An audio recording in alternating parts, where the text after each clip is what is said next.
तो बच्चों, आज हम बहुवीर्य समास पढ़ेंगे, जो कि समास का छठवां टॉपिक है और अंतिम टॉपिक है।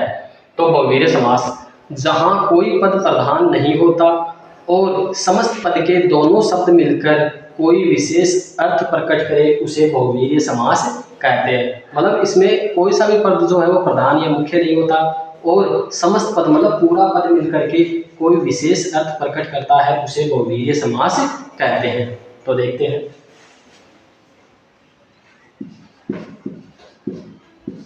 जहाँ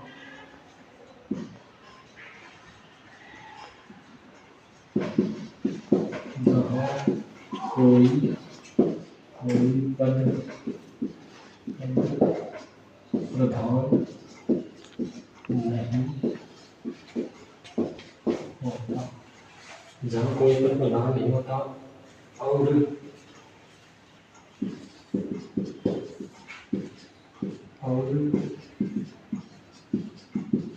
समस्त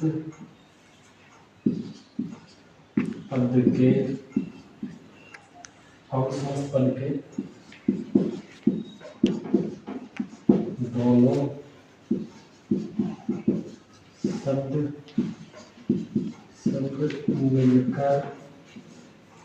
दोनों शब्द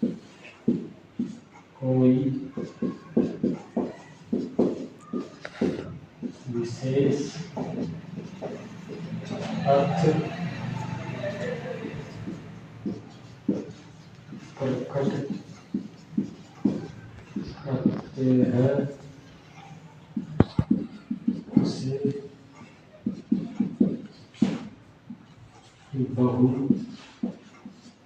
बहुवीर्य समास कहते हैं। तो देखो भाई, बहुवीर्य समास, जहाँ कोई पद प्रधान नहीं होता, मतलब कोई भी पद प्रधान नहीं होता, पहला और दूसरा दोनों ही पद जो है प्रधान या मुख्य नहीं होते और समस्त पद के दोनों शब्द मिलकर, मतलब पूरा समस्त पद जो है पूरा पद मिलकर या समस्त पद के दोनों शब्द मिलकर कोई विशेष अर्थ प्रकट करते हैं, उसे बहुवीर्य समास कहते हैं। तो देखते हैं उदाहरण।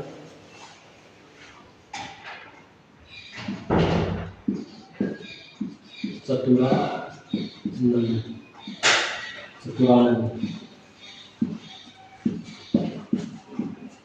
चतुर चार है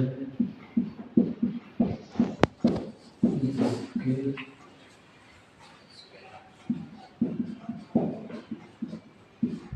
चतुर चार है जिसके आनंद वह ब्रह्मा।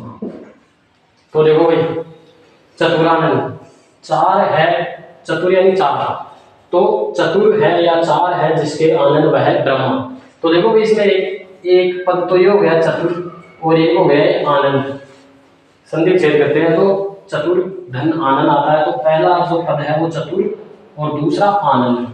तो चतुर का मतलब हो गया चार, आनंद का मतलब हो गया मुख। तो ये तो इसका शाब्दिक अर्थ है, चतुर यानी चार, आनंद यानी मुख। लेकिन ये चार मुख जो है विशेष अर्थ प्रकट कर रहे हैं, तो चार मुख किसके हैं? ब्रह्मा के हैं। तो यहाँ पर विशेष अर्थ प्रकट हो रहा है। चतुरानंद चार है, आनंद चार है जिसके आनंद वह है ब्रह्मा।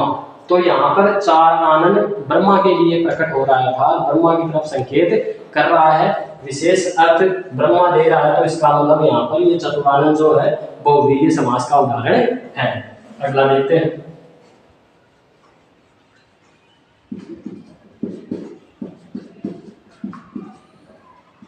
त्रिनेत्र, तीन है नेत्र जिसके वह शिव। तो देखो त्रिनेत्र, तो इसमें एक मतलब त्रि हो गया, एक नेत्र हो गया। तो त्रि यानी तीन, नेत्र यानी आंखें, तो तीन आंखें या तीन नेत्र। तो तीन है नेत्र जिसके वह शिव। तो यहाँ पर ये त्रिनेत्र शब्द जो है विशेष अर्थ शिव के लिए प्रकट कर रहा है, तो यहाँ पर त्रिनेत्र के अंदर बहुवीर्य समास है। अगला देखते हैं।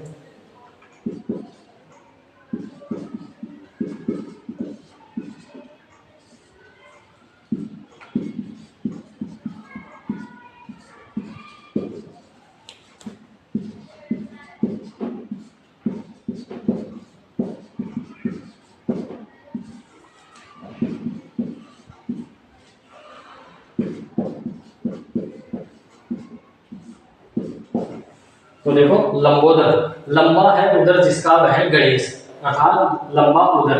तो यहाँ पर इसका शाब्दिक अर्थ तो ये हो गया कि लंबा उदर, लंबा पेट, लेकिन ये विशेष अर्थ में प्रकट हो रहा है किसके लिए? गणेश के लिए।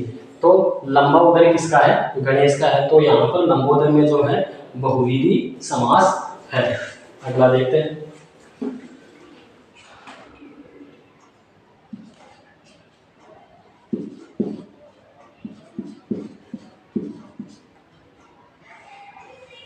चतुर्भुज,